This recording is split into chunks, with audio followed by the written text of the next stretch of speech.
Vamos abrir as nossas Bíblias no livro do profeta Isaías, capítulo de número 58, a partir do verso 1. Vou fazer a leitura na versão King James. Nós não projetamos no telão, para você sempre trazer consigo a sua Bíblia. Diz assim o texto: grita, pois, a plenos pulmões, não te contenhas. Levanta tua voz como um chofar, uma trombeta, e faze ver ao povo a sua própria transgressão. Mostra à casa de Jacó o seu pecado, pois ainda assim este povo tenta me encontrar dia e noite.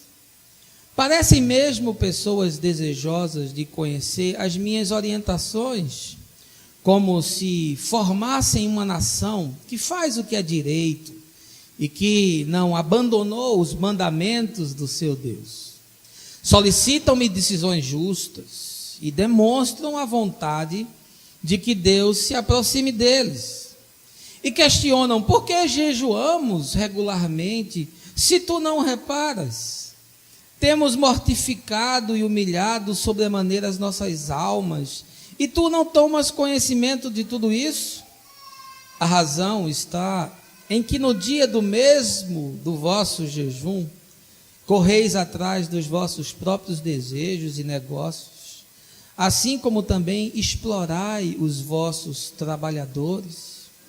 Ora, o motivo está em que o vosso jejum sempre termina em discussão e rixa, em brigas violentas, com socos e outras brutalidades. Não é possível que continueis a jejuar desse modo e ainda espereis que a vossa voz venha a ser ouvida nos altos céus. Porventura foi esse o jejum que idealizei? Apenas um dia separado para que o ser humano pareça contrito, incline a cabeça como junco no brejo e se deite sobre pano de saco e cinzas em sinal de grande lamento? Ora, isso é o que chama jejum e dia agradável ao Senhor? Não, nada disso. O jejum que desejo não é este: que te libertes das amarras da malignidade e da injustiça, que desfaças as ataduras da opressão, que ponhas em liberdade os oprimidos e que despedaces todo o jugo? Ora, não é partilhar teu alimento com o faminto, abrigar o pobre desamparado, vestir o nu e sem teto, que encontraste e não recusar tua ajuda ao próximo? Quando fizeres assim, então a tua luz resplandecerá como a alvorada, e prontamente surgirá a tua cura. A tua retidão caminhará diante de ti, e a glória do Senhor guardará a tua retaguarda. Assim clamarás ao Senhor e Ele te atenderá. Gritarás por socorro e o Eterno te responderá: eis-me aqui.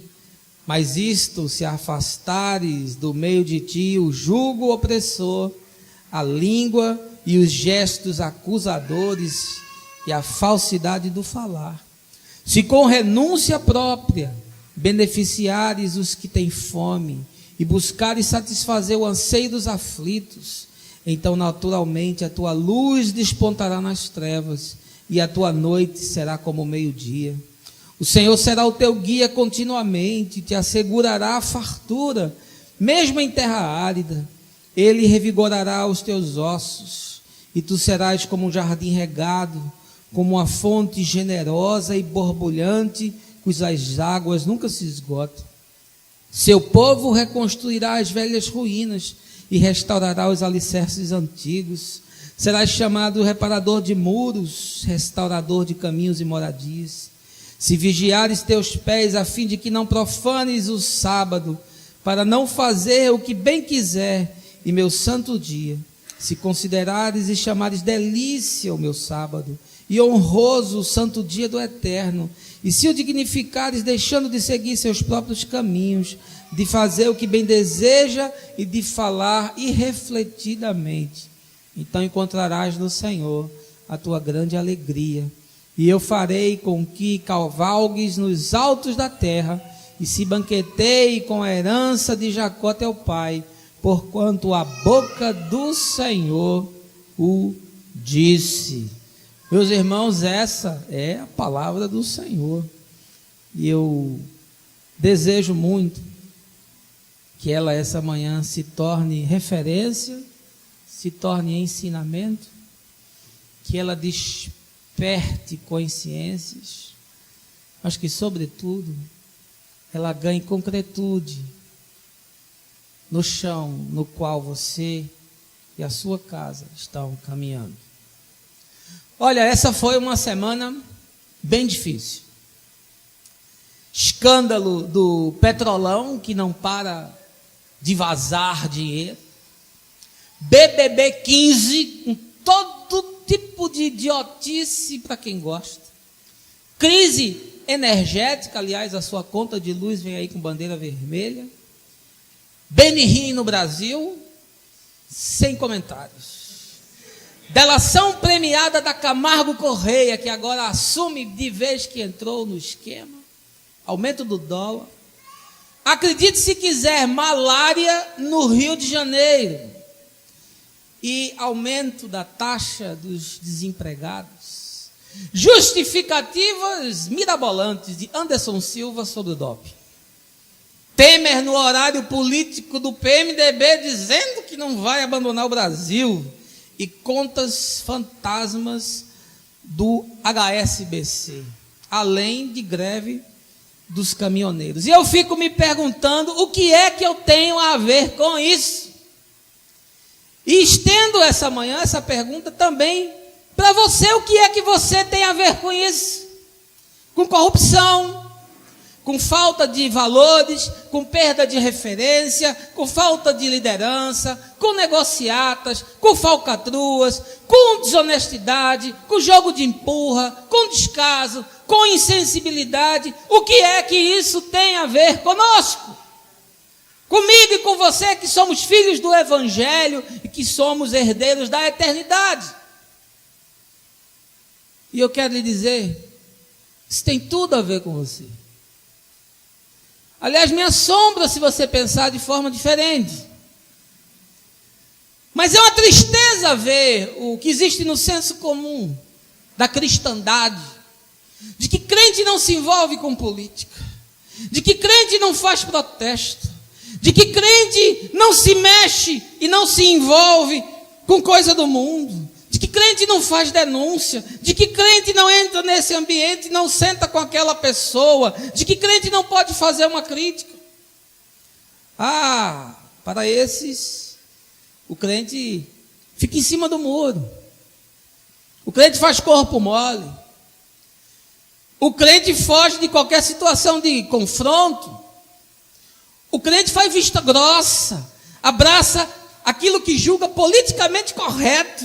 Crente não se desgasta, crente não dá a cara para bater, crente sai das coisas, porque a sua santidade não suporta determinadas situações. Ele é tão santo, ele é tão espiritual, que ele não pode participar de certas circunstâncias, ele não pode participar de certos grupos, ele não pode ouvir certas conversas, que isso fere a sensibilidade espiritual dele. Esquece o arquétipo do Gênesis que fala: sujeitai a terra, dominai sobre ela, influenciai.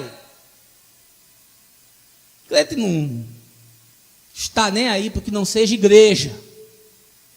A igreja desses tempos é um sistema que existe para atender a igreja. A igreja é uma centrifugadora. Ela fica girando em torno de si mesma. Ela só olha os seus, ela só privilegia os seus. É uma confraria para atender as demandas daqueles que estão dentro, que fazem parte do clube, que são associados e membros que pagam mensalidade. Ela existe para se autoalimentar, para se autopromover e para viabilizar aquilo que é do seu interesse. Eu queria te dar mais uma má notícia. Os problemas que aí estão, eles têm tudo a ver com você. E na verdade, dependendo do que se esteja fazendo, você e eu somos responsáveis por eles. Bem disse o apóstolo João, o mundo jaz no maligno. Isso não é novidade. Corrupção, mentira, porfia, ciúme, inveja, discórdia, maledicência, adultério. Isso não é novidade. O mundo jaz no maligno. Espero que pelo menos isso você já saiba. E qual é a grande diferença da religião para o evangelho? É que a religião quer criar um mundo paralelo, para que as pessoas possam existir dentro dele. Mas o evangelho está comprometido a buscar transformar o mundo que já existe, com as pessoas que nele estão. A religião cria um reino de aparência, de opulência, de prédio. Mas o evangelho cria um reino de consciência, de vidas. Implantar o reino é implantar uma nova sociedade, com uma nova matriz de valores, com novas práticas. E quem faz isso é a igreja, como um fomentador dessa nova forma de viver. Porque Jesus nos chamou para vencer o mundo, e não para vencer no mundo, como a grande maioria imagina. Os discípulos são operários, são artesãos desse trabalho incansáveis, envolvidos e comprometidos com esse projeto de implantar a sociedade do reino de Deus. Aqui surgem algumas perguntas inevitáveis. O que você está fazendo como operário desse projeto para mudar a sociedade? O que sua comunidade está fazendo para que isso aconteça? E que espiritualidade é essa que se aliena com as práticas do sagrado e esquece das dinâmicas da vida? Essa manhã a conversa é com você, e com você que está me assistindo. Papo reto, papo firme, papo de gente grande, papo de gente honesta.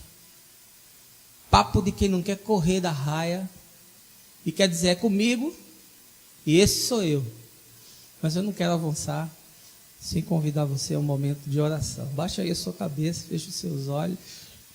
Nessa igreja, Senhor, que perdeu completamente o entendimento de ser igreja, e vivendo em meio a uma geração que prefere sair do mundo a transformá-lo, que prefere dizer não é comigo do que abraçar causas, que prefere se esconder dentro de templos a sair na rua e dar a cara para bater, de uma espiritualidade retórica, de um falatório desprovido de concretude, de uma fé sem significados.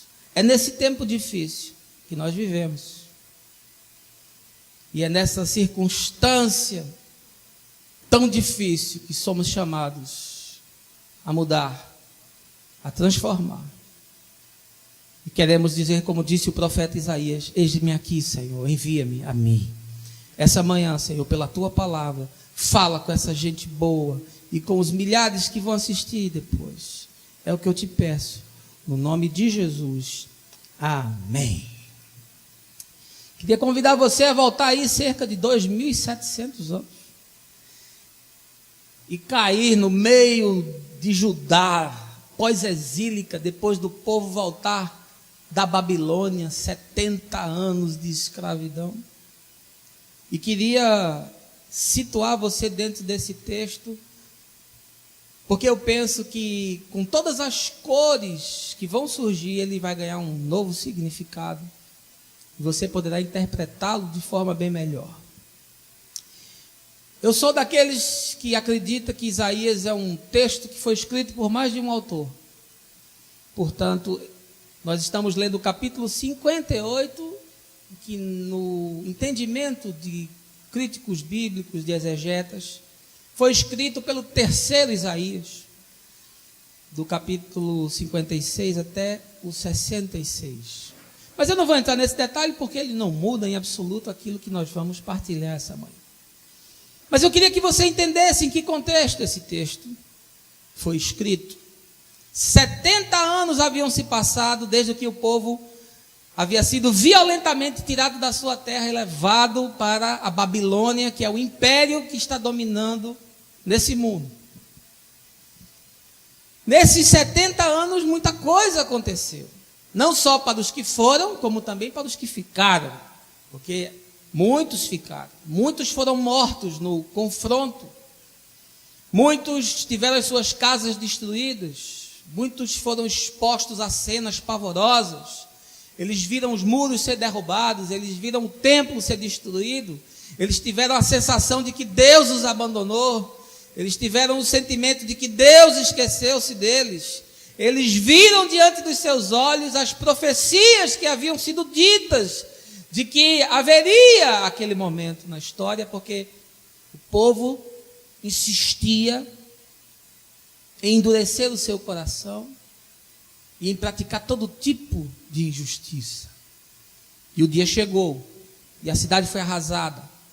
E muitos ainda ficaram naquele lugar, sobretudo aqueles que não tinham nenhum valor, os velhos, as crianças, as mulheres, os doentes. E aqueles que faziam parte da nobreza e aqueles que tinham algum tipo de habilidade foram segregados para a Babilônia como mão de obra escrava, para se envolverem com uma outra cultura, para estarem diante de um novo tipo de sociedade, para se defrontarem com outras crenças, com outros valores. E 70 anos se passaram. E o Império Babilônico, como todos os impérios da terra, ruiu. E depois dele veio o Império Persa. E aí veio um edito do rei Ciro, que libertou esse povo e disse: agora vocês voltem lá para a terra de vocês e reconstruam lá a sua cidade, levantem o seu templo. E voltem a viver nas circunstâncias em que vocês antes viviam. E aí essa gente retorna. Mas obviamente que eles não retornam do mesmo jeito. Sobretudo porque aquela geração, muitos deles morreram na Babilônia. E outros nasceram na Babilônia e não sabiam sequer quem era Jerusalém, não tinham nenhuma noção de templo, de cidade, de Deus, de lei, de nada disso. Mas essa gente que retorna e se encontra com as ruínas daquilo que restou, com um cenário pavoroso, com miséria por todos os lados, volta com um peso espiritual muito grande. Aqui nós temos consequências de uma fé que esmureceu, de um coração que pedrou, de uma consciência que gangrenou, uma sensação e um sentimento de derrota, de que o Deus de Israel não era tão forte, tão poderoso como a gente pensava, e há resquícios na alma, há toda uma psique que é alterada, há uma amargura que incrustou dentro do ser, há um medo por tudo que vai se iniciar, as lembranças daquelas cenas chocantes. Então existe toda uma psicologia envolvida, mas não só isso. Existem questões aqui sociológicas envolvidas. O povo que havia ficado havia se misturado com outras nações.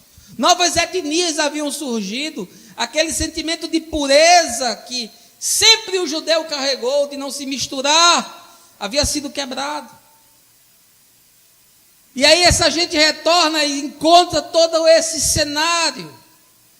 Encontra todo esse mosaico diante dos seus olhos. Mas não é só isso. Existem agora as questões econômicas, gravíssimas. E aí eu chego no texto. Porque esse texto já reflete um povo que voltou e um tempo que decorreu. E aqui eles já começam a reconstruir as cidades. Ler esse texto em concordância com Esdras e com Neemias vai lhe ajudar a entender esse processo. Mas já havia sido decorrido um tempo. As coisas haviam voltado a funcionar. As pessoas haviam começado a reerguer. O outro abriu um negócio, o outro começou a fazer um comércio. O sacerdote começou a fazer culto de novo, o levita começou a tocar. Começaram a recolher as ofertas, começaram a ler novamente os livros, acharam a Torá lá esquecida, trouxeram novamente. Mas eles agora estão num cenário Muito difícil. Os pobres estão tentando sobreviver a todo custo. Estão endividados ao extremo.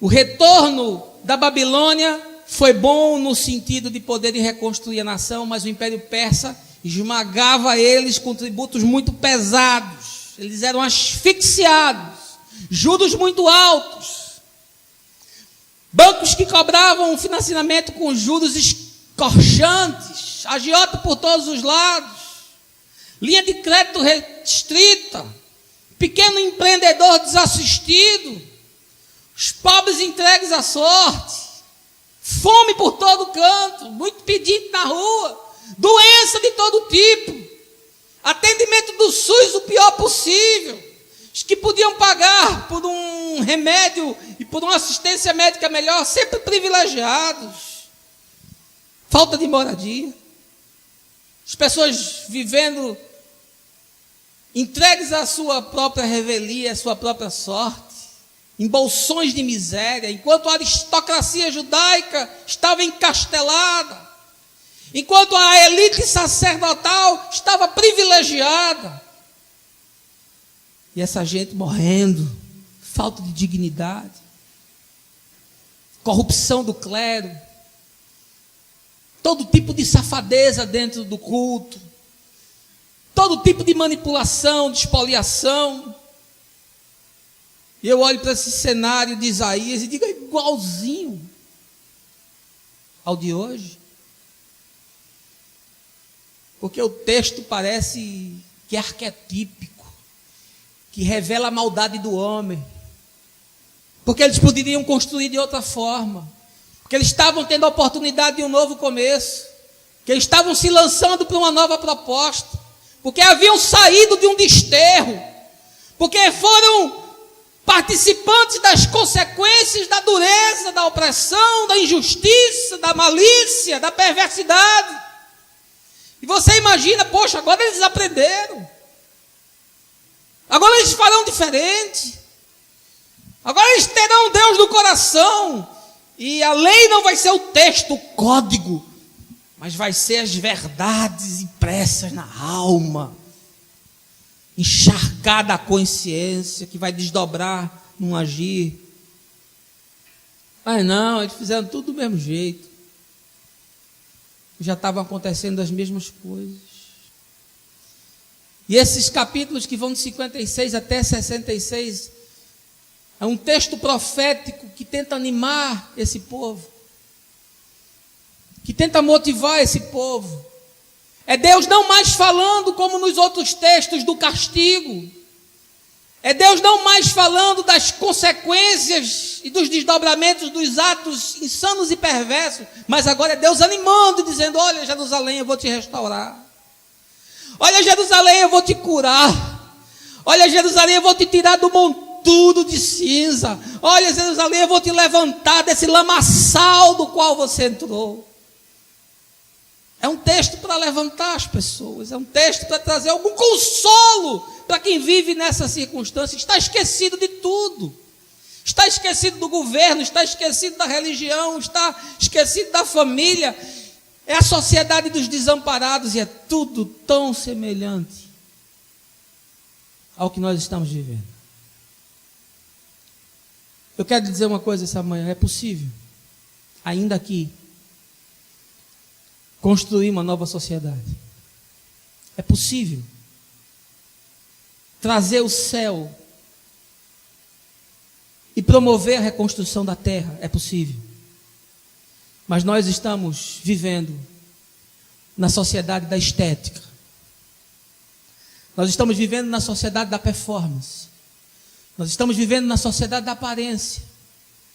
Nós estamos vivendo na sociedade do descaso, da insensibilidade, da avareza, da perversidade, da corrupção, dos desmandos, das falcatruas, dos conchavos noturnos, dos juros escorchantes, dos opressores esmagando os pobres. Nós estamos vivendo nesse tempo, nesse lugar. E o que é que a igreja está fazendo? A igreja, filosoficamente, ela é neoplatônica. Ela se preocupa com as coisas do mundo superior. Ela se preocupa com as questões das imagens puras, das realidades intangíveis. E vive na sombra. Essa é a filosofia da igreja. É olhar para a eternidade, é olhar para frente, para cima. Isso não tem nada a ver comigo, isso é mundano, isso é profano, isso é caído. Isso não tem jeito. Deixa eu olhar para cima. Teologicamente, é a igreja da prosperidade. É a igreja que quer enriquecer. É a igreja que quer ser cabeça. É a igreja que quer dominar todas as coisas. É a igreja que quer estar no topo da pirâmide. É a igreja que não suporta perseguição, que não suporta dificuldade, que não suporta doença, que não suporta falência, que não suporta separação, que não suporta queda, que não suporta a incongruência que acontece do lado de dentro, as interjeições que surgem na consciência. Não. É a igreja que busca um modelo de espiritualidade campeão. É a igreja da barganha. É do toma lá da cá. É a igreja da colher de ouro. É a igreja da roja ungida. É a igreja que engarrafa demônio. E esse é o terceiro problema, porque as práticas são bizarras. Comparado com a Idade Média, os bruxos da Idade Média são criancinhas que estão assistindo Balão Mágico. O que a moçada faz hoje é requinte de crueldade.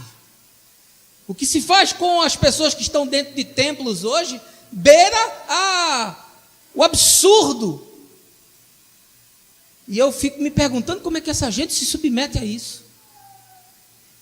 Em contrapartida, Jesus diz que você tem que ser o sal da terra.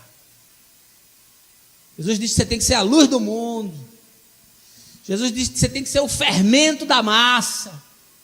Jesus diz que você tem que ser a semente que está no pomar e frutifica. Ou seja, todos os elementos que Jesus utiliza nas suas alegorias, convida você para ir, para estar, para mergulhar, para se comprometer, para se envolver, para ser relevante, para somar, para fazer diferença.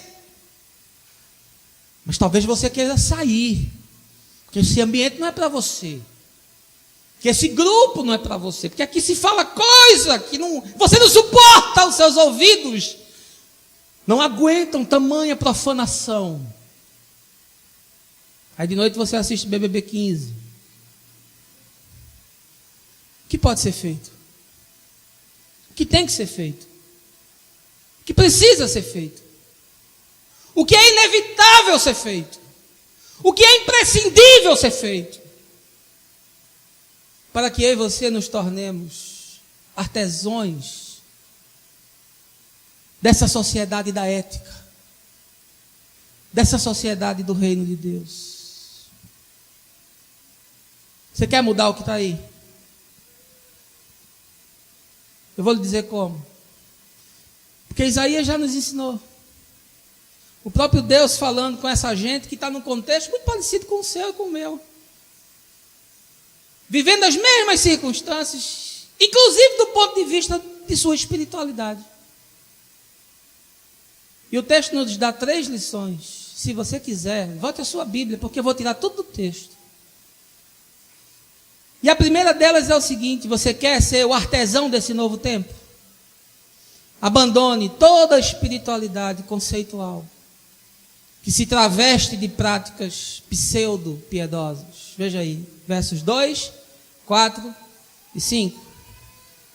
2. Pois ainda assim esse povo tenta me encontrar dia e noite.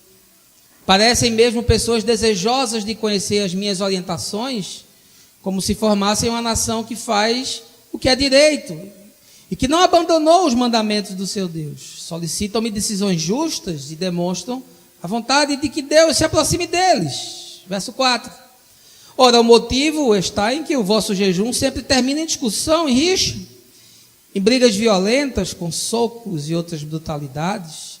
Não é possível que continueis a jejuar desse modo e ainda espereis que a vossa voz venha a ser ouvida nos altos céus. Verso 5, porventura foi esse o jejum que idealizei? Apenas um dia separado para que o ser humano pareça contrito, incline a cabeça como junco no brejo e se deite sobre pano de saco e cinzas, em sinal de grande lamento? Ora, é isso que chama jejum e dia agradável ao Senhor? Você quer saber como é que faz para reconstruir uma sociedade? E para você ser partícipe do projeto de Deus, primeira coisa, abandona essa espiritualidade de fachada, pseudo-espiritual, porque o que você está vendo aqui é Deus dizendo: esse povo quer me seduzir, esse povo pensa que eu sou otário, esse povo pensa que eu sou babaca, esse povo pensa que eu não sei quem eles são, e conheça eles nas suas entranhas. A palavra não chegou à boca, diz o salmista. Eu já sei o que você vai dizer, diz o Senhor. E essa gente quer seduzir Deus, quer enganar Deus. E Deus diz: eles me procuram, eles me buscam, eles vêm do culto de oração, eles trabalham nos movimentos, eles fazem luau, eles tocam no trio, eles vão para a marcha com Jesus, eles vão para o culto do domingo, eles fazem jejum, eles, às vezes, quando há um avivamento, eles leem a Bíblia, e se o avivamento for o mais poderoso possível, eles dão até uma oferta. E Deus diz assim: olha, vocês estão pensando que vocês estão lidando com quem? Com os pastores bobão de vocês. A palavra é muito dura, eu não estou inventando, eu só estou contextualizando. Deus dizendo: vocês vivem de folclore, vocês vivem de mitos, vocês vivem de performance, vocês arrotam um fazão depois de comer uma codorna. Por favor, parem com isso está ridículo. Práticas litúrgicas que não promovem nada.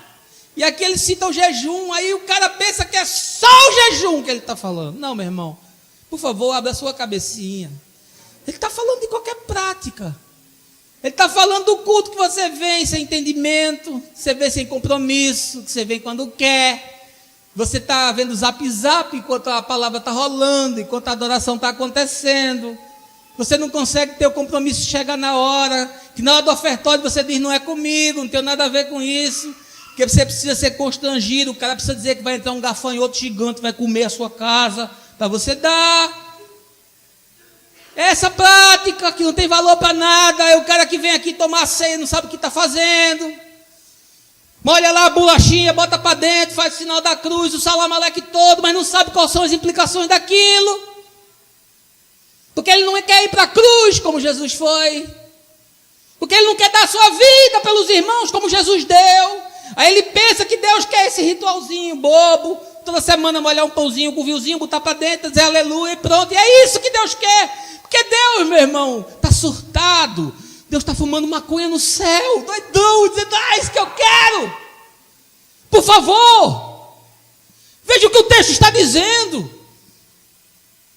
Essa espiritualidade não serve para nada. É gente que se casa, que assina papel, que pensa que Deus está querendo isso, papel assinado. Liturgia, carruagem com pajem, trombeta, plateia assistindo, depois discoteca para o nego balançar o esqueleto, e depois vai viver a vida feito louco. Não há semana que eu não aconselho um casal se separando, vivendo de forma louca.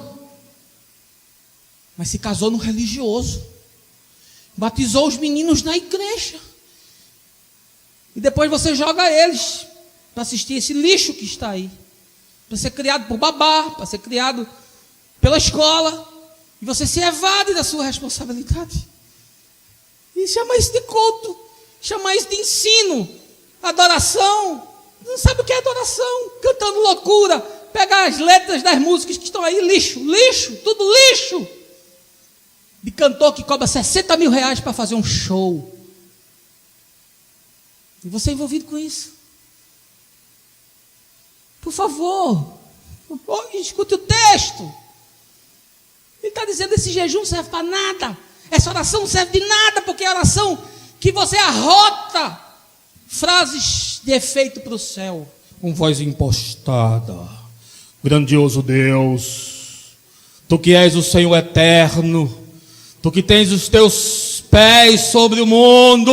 Aleluia! Aí o cara sai pela porta, meu irmão, é palavrão de todo tipo, a boca é uma privada. Quem você acha que você está enganando? Por favor, o Senhor está dizendo: eu estou vendo isso tudo, eu estou vendo essa porcaria toda. Evangelismo. E Jesus já disse: vocês pegam o pagão e transformam ele num prosélito, convertem ele num crente, botam ele num movimento, jogam uma ficha e o cara cai dentro da máquina. A máquina que tem um apetite, e aí ele começa a andar na engrenagem. Aí Jesus disse: ele fica 10 vezes mais filho do inferno do que ele era antes, porque ele cai nessa massa anárquica que não tem vida, que não tem espiritualidade, que não tem compromisso, que não tem consciência com nada. Aí ele fica pior do que ele era antes. Ele, como ateu e como pagão, podia até ser salvo pela lei da consciência e do amor, mas agora ele ficou perverso, igual a vocês, fariseus hipócritas. É Jesus quem está dizendo isso. Mas o exemplo cabe perfeitamente, porque todos os nossos esforços são para evangelismo, porque nós queremos ganhar o mundo inteiro. Mas não importa que esse mundo continue perverso, que esse mundo continue idólatra, que esse mundo continue sem consciência, sem amor, sem compromisso, sem compaixão. Não importa, importa que ele diga: eu sou presbiteriano, calvinista reformado, aleluia, eu sou católico romano, eu sou da igreja batista, meu tataravô era batista, meu avô era batista, meu pai era batista, toda a minha família é batista. Bacana, se isso tiver algum desdobramento prático na vida, meu irmão. Porque se for só titulação, e se for só rótulo e fachada, eu quero lhe dizer essa manhã, com muita tristeza: não existe um quarto para os batistas no céu. Lá estarão os filhos de Deus, que foram remidos no sangue do Cordeiro. Por favor, é uma espiritualidade que não muda nada, que não faz nada, que não se desdobra para nada, é só performance, é só estética. É um povo que está sendo ridicularizado. O pagão vê as nossas conversas, as nossas práticas, a nossa linguagem, e diz: isso é um bando de louco. O mundo se acabando, a corrupção destruindo tudo, a desgraça campeando, e eles trancados dentro de igreja com mãozinha levantada, achando que vai descer uma divindade do céu, vai consertar tudo, que eles não são responsáveis por nada. É tanta bizarrice, é corrente, é campanha. Eu não sei como aguenta tanta corrente, meu irmão, por isso está tudo amarrado mesmo. Está tudo dominado, é corrente atrás de corrente, é corrente enrolando você, mais corrente, bota mais corrente, mais campanha, e tome dinheiro na mão de um bando de safado, salafrário, vigarista, mágico, traficante do sagrado, estelionatário da fé, e dando mais para essa gente que não faz nada, que não pega R$1 para levantar uma casa para um pobre, e as pessoas dando mapeamentos, levantando heranças históricas da família, e Jesus nos chamando para andar para frente. Paulo dizendo: as coisas velhas já passaram. Não, mas eu tenho que fazer um mapeamento, porque foi um guru lá em casa, e ele disse que nós estamos debaixo de uma maldição hereditária. Meu irmão, toda maldição acabou na cruz, toda ela, hereditária, não hereditária, tudo ficou na cruz. É imantamento de objeto. Meu irmão, tudo que você imaginar agora, a turma está vendendo. Essa semana o cara estava vendendo tijolo ungido, para você pegar o tijolo ungido e ser aquilo ali a base da sua casa própria. E o povo acredita e dá dinheiro para isso. Os ascetas que não se contaminam com nada, não podem entrar dentro do bar. Ai, pisei no bar, ai Jesus, agora eu vou ter que me lavar todo, porque não suporta a santidade. Não posso sentar na roda dos escarnecedores. Não sabe nem o que é roda dos escarnecedores.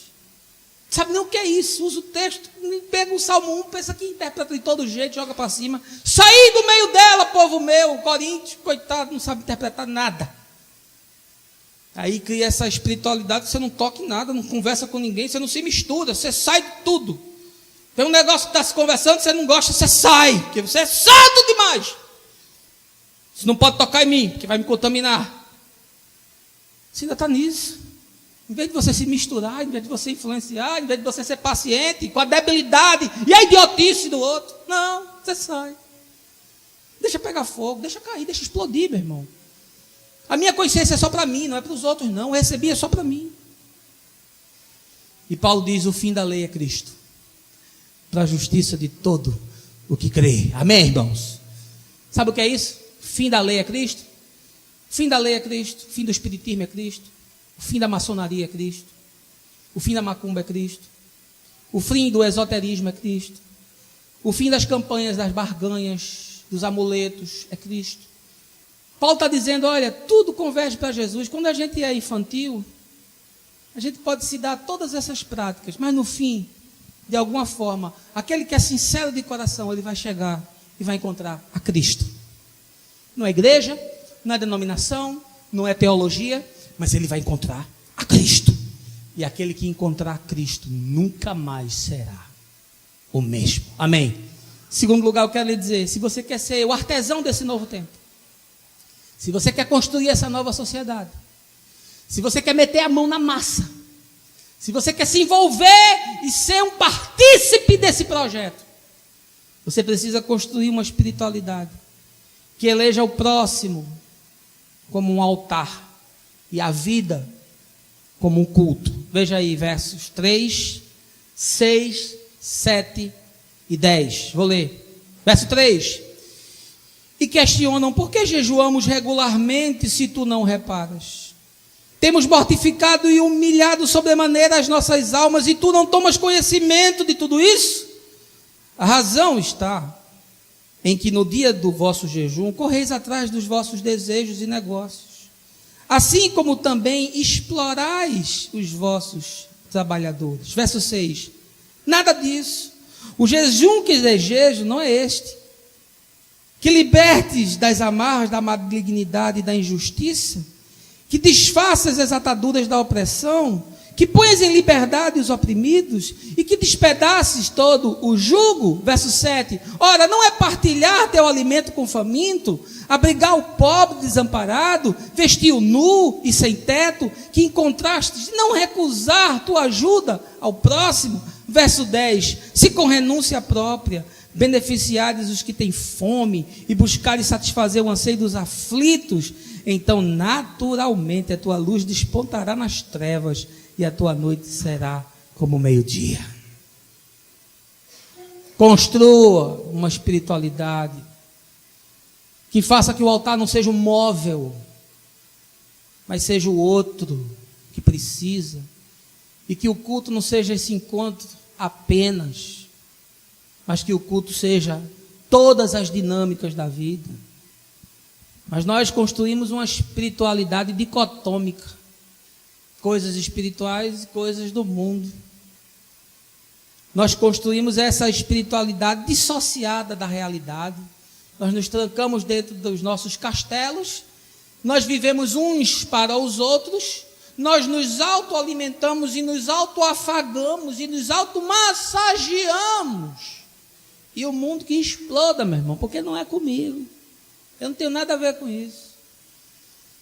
E aí o profeta Isaías, numa circunstância muito parecida com a nossa, está dizendo, olha, esse jejum não serve para nada, o jejum que eu quero é que vocês abençoem os pobres, os caídos, os oprimidos, os largados, os excluídos, o diferente, o perseguido, aquele que está deprimido.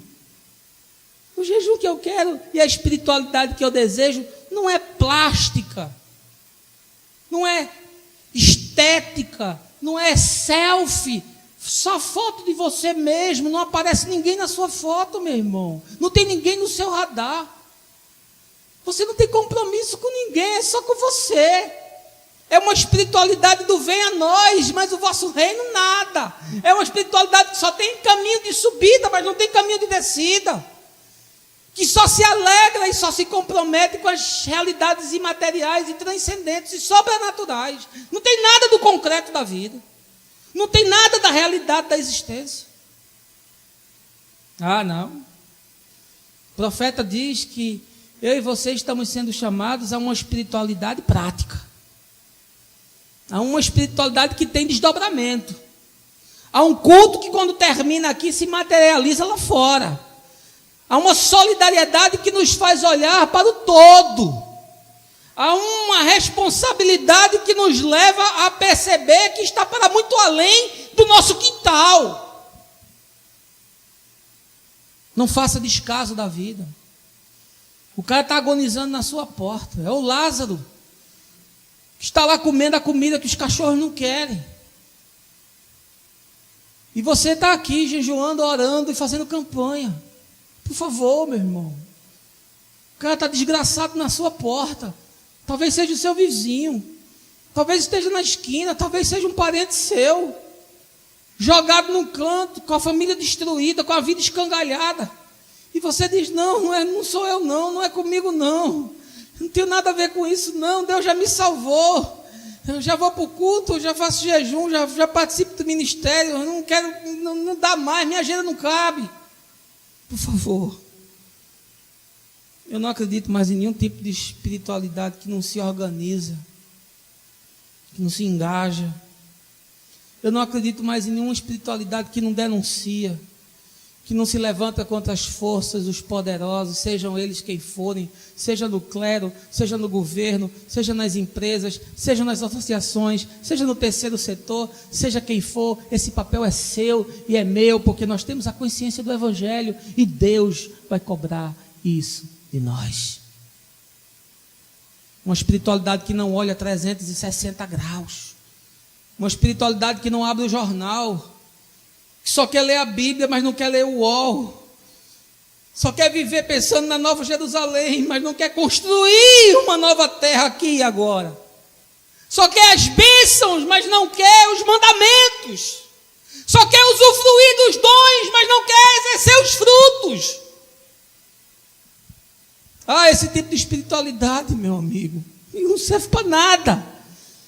Construa uma espiritualidade que eleja como altar a vida do outro. O altar não é o lugar da oferta. O altar não é o lugar da entrega. O altar não é o lugar do serviço. Então faça isso na vida do outro. Transforme o outro no grande altar da sua religião. Faça da sua vida um culto. Não venha para o culto, seja o culto. Para que outros possam se abençoar. Para que outros possam receber de você uma espiritualidade que mude práticas perversas, uma espiritualidade que altere aquilo que é lesivo, uma espiritualidade que transforme você numa luz no meio das trevas, que transforme você num oásis no meio do deserto. E onde você está, ali está a semente da transformação do reino, ali está a semente da ética do reino, e não uma espiritualidade de estética, de aparência, de performance. Espiritualidade propositiva, criativa, inovadora, promotora do bem. Se engaje, participe de associações, se envolva. Procure saber as leis que estão sendo aprovadas. Veja em quem você está votando. Pare de votar no monte de safado deputado evangélico, que são os mais corruptos que tem. Veja as notícias. Acompanhe. Veja a sua empresa. Veja dentro da sua equipe as práticas. Seja leal. Seja honesto. Seja colaborativo. Não passe por cima dos outros. Não viva de fofoca, de conversa mole. Não distrate seu pastor se ele é um homem sério. Não desqualifique aquele que está gastando a vida para lhe ensinar e trazer a verdade. Se aceita denúncia contra pastor, qualquer um fala o que quer e destrói um ministério, uma família, uma vida.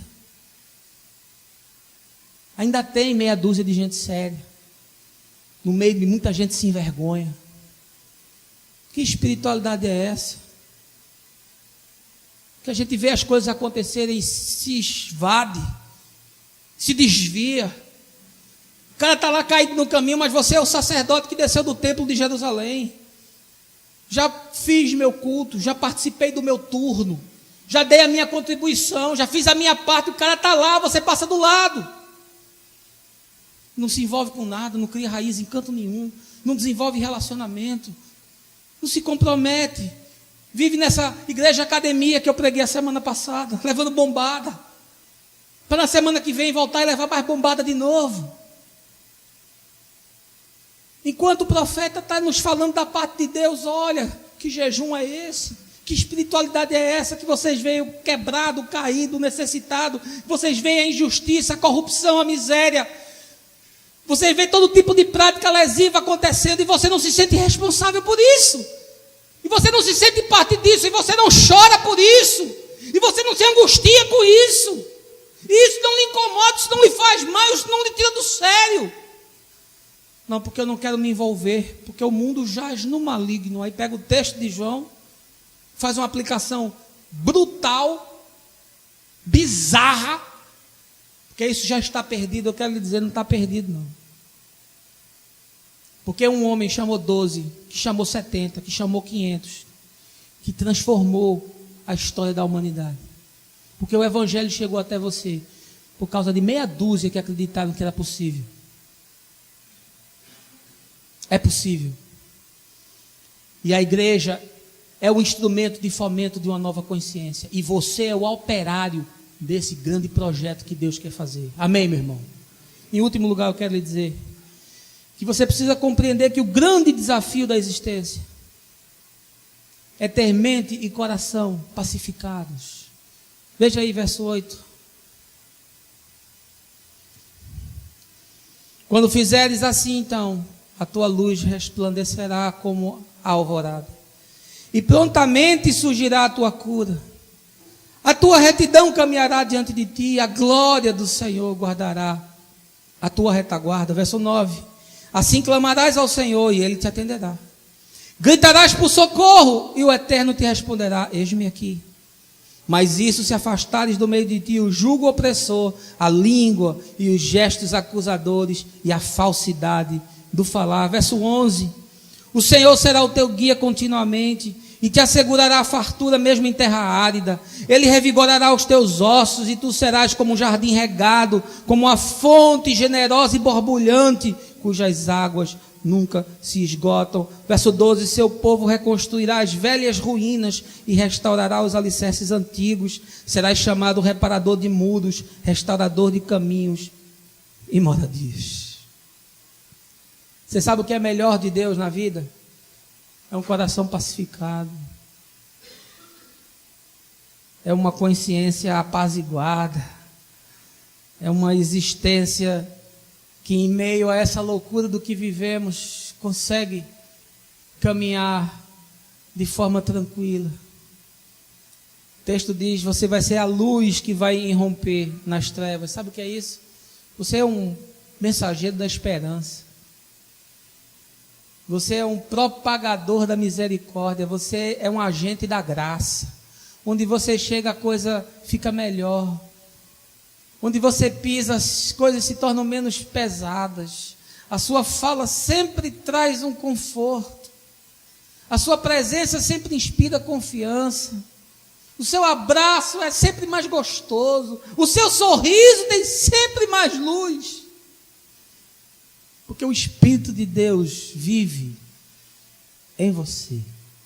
Porque você tem a mente de Cristo. Porque você tem o maior poder do universo dentro de você, para que você se transforme nesse agente de transformação, e para que, agindo conforme o coração de Deus, você seja cada vez mais curado. Você quer ser liberto dos seus problemas? Largue os seus problemas e vá cuidar dos problemas dos outros. Olhe para os seus problemas e diga assim: é muito pequeno, isso aqui eu resolvo andando, agora eu vou ajudar o cara ali que está com câncer morrendo. Eu vou ajudar aquele outro ali que o filho morreu, foi assassinado, era traficante, virou estatística. Eu vou ajudar a construir, botar telha aqui, porque daqui a pouco vai começar a chover em Recife, essa turma vai morrer afogada dentro de casa. Quando você sair do seu mundinho, e quando a sua espiritualidade deixar de ser umbigocêntrica, e quando a sua igreja deixar de ser cocaína para anestesiar a sua cabeça, aí você vai ver que vai haver uma pacificação de Deus dentro de você, porque o texto está dizendo aí, eu vou dizer, eu estou aqui. Aí você vai me clamar, eu vou dizer, filho, eu estou aqui. Aí a cura vai chegar na tua vida, aí a saúde vai chegar nos teus ossos, aí vai ser colocado para você uma mesa no meio do deserto, aí 1000 vão cair do teu lado, 10.000 à tua direita, mas você vai ser preservado e ninguém vai entender, mas você vai saber que fui eu que lhe preservei, porque você não vive para você, porque você se alegra com o outro, porque você se compromete com o outro. Aí o texto diz assim, você vai ser chamado de restaurador de brechas, de reparador de muros, de restaurador de caminhos. Eu acho essa imagem linda de Isaías, por isso que esse é o meu profeta por excelência, porque é muito mais do que profeta, é poeta, mesmo que tenham sido os seus discípulos que escreveram, estão impregnados da sua influência.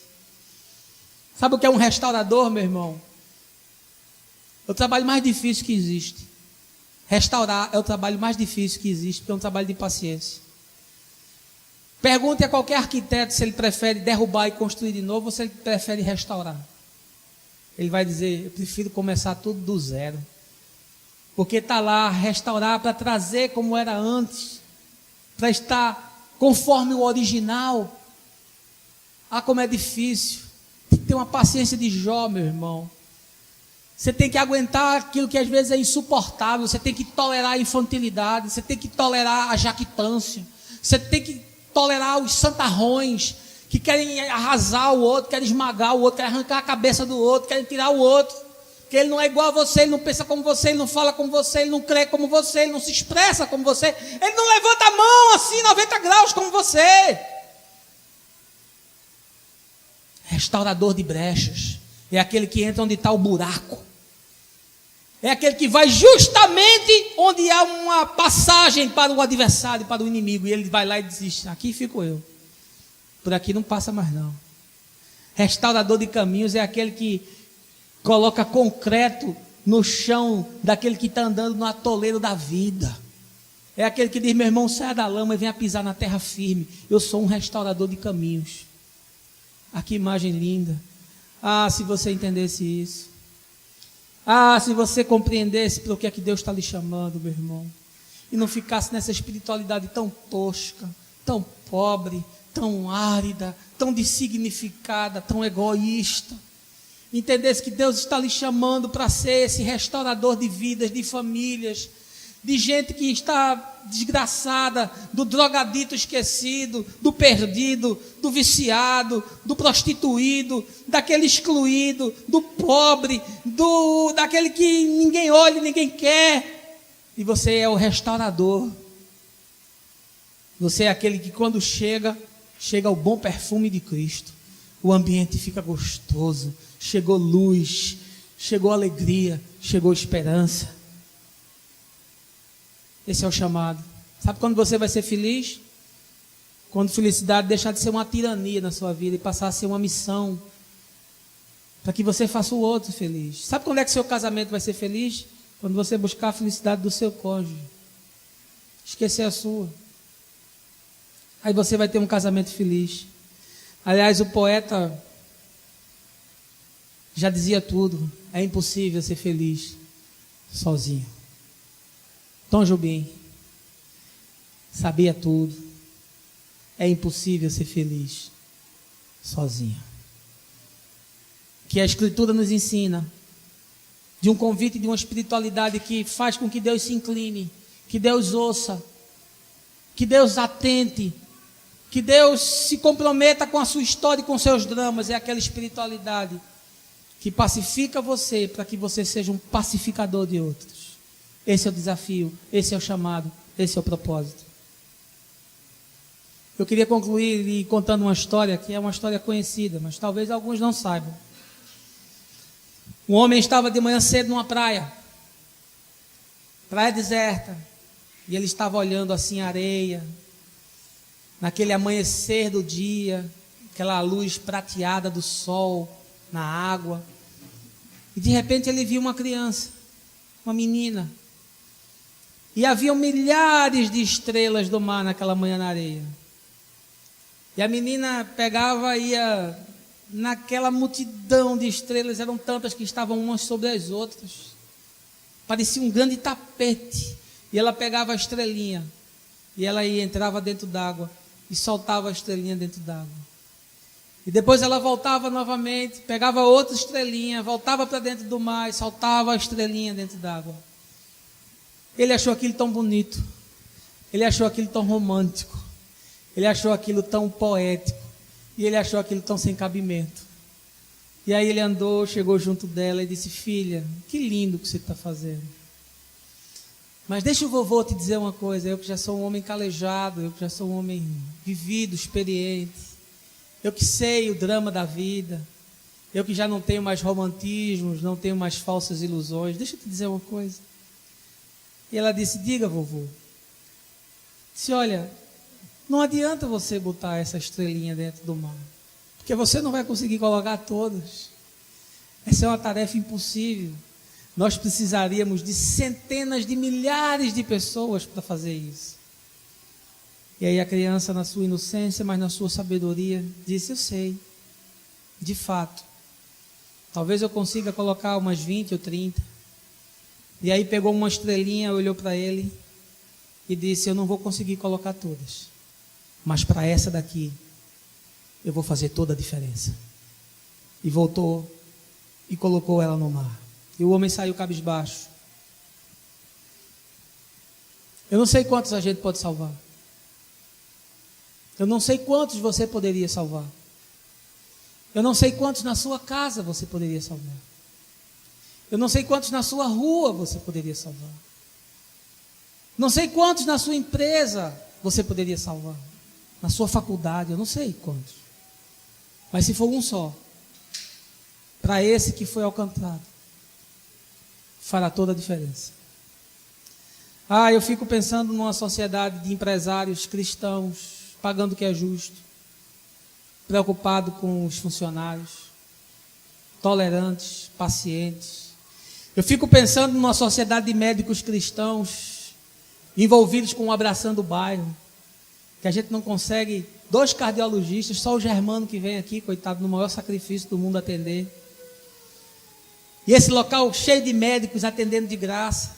Eu fico imaginando um médico famoso no seu consultório, um dia por semana, um turno, quem sabe, 2 horas, atendendo de graça, usando a medicina que foi um dom que Deus lhe deu para ajudar pessoas. Eu fico imaginando advogados, ao invés de soltar bandidos perversos e traficantes da cadeia, ajudando a dar uma consultoria para a gente que foi enganada pelo cartão de crédito, pelos juros escorchantes. Eu fico pensando em executivos, gente que dirige empresa, gente do reino, gente da ética, montando equipes solidárias, querendo gente profissional que fale a verdade, que se conduza convenientemente. Eu fico pensando em políticos sérios, como Daniel, gente capaz de influenciar decisões. Eles não mudariam o mundo, talvez eles não mudassem nada, mas seriam ali uma luz em cima de um mundo de trevas e de imundície. Políticos que defendessem projetos sérios, políticos que pudessem ser uma voz respeitada. Eu fico sonhando com isso, com legisladores que pudessem legislar em prol da viúva, do pobre, do órfão, intelectuais que escrevessem coisas bacanas, intelectuais que se envolvessem com causas nobres. Que tristeza ver o Pedro Bial, um repórter fantástico, um dos melhores escritores desse país, comprometido com um programa nojento daquele. Que tristeza ver tanto talento usado de forma tão irresponsável. Eu queria ver os prestadores de serviço, o encanador fazendo um trabalho decente, o eletricista fazendo um trabalho bem feito. E quando a pessoa perguntasse, puxa, o seu trabalho é limpo, é bem feito, é esmerado, é justo o preço que você cobra. E ele dizer, porque Jesus me ensinou a buscar excelência no que eu faço. E eu quero ter sempre os meus clientes satisfeitos. Eu queria ver banqueiros convertidos. Para emprestar dinheiro, sim, mas não a esses juros. Para que você fosse um cliente quando você tivesse dinheiro e você fosse um cliente quando você não tivesse dinheiro. Eu queria ver professores influenciando seus alunos, influenciando as turmas que passaram nas suas mãos, ensinando não só a disciplina para a qual foram chamados, mas ensinando ética, solidariedade, justiça, verdade, amor, compaixão, misericórdia. Eu queria ver jornalistas escrevendo matérias sem serem influenciados pelas suas empresas, sem terem viés político, sem falarem para os interesses dos seus patrões. Eu queria ver jornalistas sérios, denunciando as falcatruas, as safadezas. Eu queria ver pastores comprometidos com a miséria do mundo, saindo dos seus púlpitos, se envolvendo com causas e não com coisas. Eu queria ver pastores falando a verdade. Eu queria ver pastor dando murro em púlpito. Eu queria ver pastor disposto a perder ovelha, a perder dízimo, a perder frequência, a perder prédio, mas sem nunca estar disposto a negociar o evangelho. Eu perdi muitos amigos, perderei outros tantos, só por falar a verdade. Aliás, acho que foi Martin Luther King, não, foi Aristóteles que disse: você quer perder amigos? Basta você falar a verdade. Eu queria ver tudo isso, mas enquanto não ver, vou continuar pregando e desafiando você a ter ética na sociedade da estética, e desafiando você a ser igreja num tempo em que a igreja se alienou, e desafiando você a ser um operário da construção do reino no novo tempo, de uma sociedade que pode sim ser mais justa, mais fraterna, mais solidária. Eu vou insistir nisso, nem que seja para salvar apenas um. Eu vou continuar insistindo. Que Deus abençoe você. Que Deus cuide da sua casa, da sua família. Que você tenha um bom domingo. E que o Senhor aplique a sua palavra ao seu coração. No nome de Jesus. Amém.